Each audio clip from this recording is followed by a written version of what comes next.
How to make NVIDIA the default graphic card on Windows 11.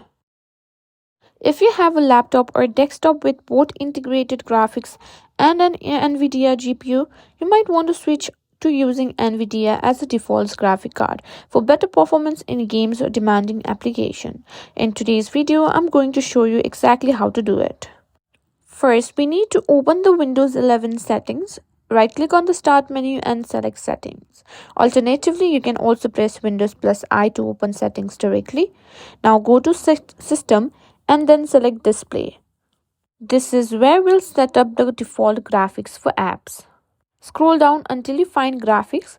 Click on it to open the graphics settings. Here you can assign a preferred GPU for different apps running on your system. Now under graphics settings, you'll see an option to browse for apps. You can also either select a classic app like camera, photos. Now let's choose browse. Now choose any of the app that you want to convert. Now simply choose on options. A new window will pop up where you can choose between three options. Let's window decide power saving and high performance. Select high performance, which will use the NVIDIA GPU for the app, and simply click on save. You can repeat this for some other apps as well. And that's it. You've successfully set your NVIDIA GPU as a default graphic card on Windows 11.